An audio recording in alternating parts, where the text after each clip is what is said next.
a soybean field with a corn plant, 2 corn plants in it. We're a corn soybean rotation, so every other year we'll come in with either a crop, and it's pretty common to have the previous year's crop in that field. It's not that big of a deal with soybeans because the corn is going to be growing so tall, it takes over, and the soybeans then wouldn't get any sort of sunlight, and they'd stay small and not take much yield away.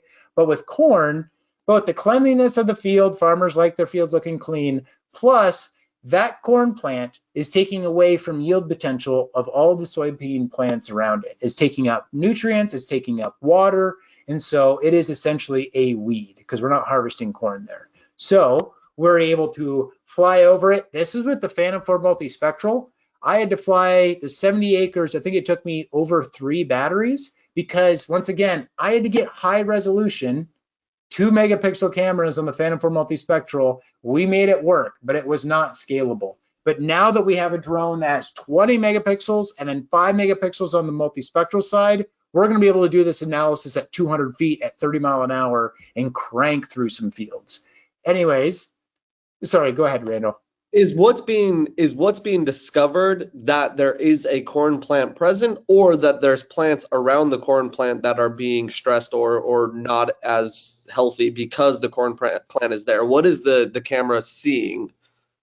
So you could potentially see a reflectivity score hit on the soybean plants around it, but most likely we're just looking at the visual camera and we see, based off of machine learning, we've trained it to say that's a weed, that's a corn plant in a soybean field.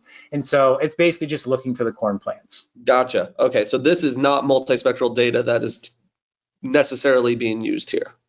Correct. You can do this analysis with multispectral or with spatial, but you need one of the two. You need either accurate multispectral or high resolution and accurate spatial. And we're getting both rather than just one with the Phantom line. But what we're able to do, sorry, go ahead. No, you go ahead.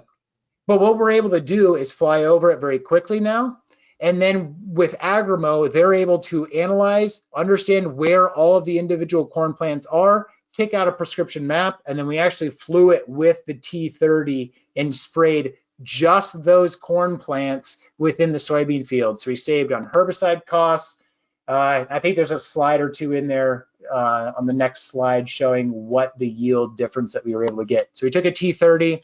You can see there's a couple different aspects here, but it's yield hit of the corn plant being in there.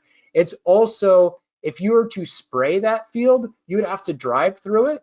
And typically driving through a field, you're taking a 1 bushel per acre hit anyway, anytime you're driving through it, because you're mashing down plants. So you have to take that into account.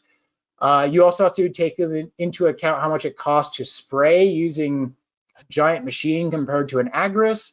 And so overall, we were able to profit about, or save on yield potential over $3,000 by doing it this way with an Agris compared to a ground rig. But either way, we're able to identify the weeds and spray just those weeds.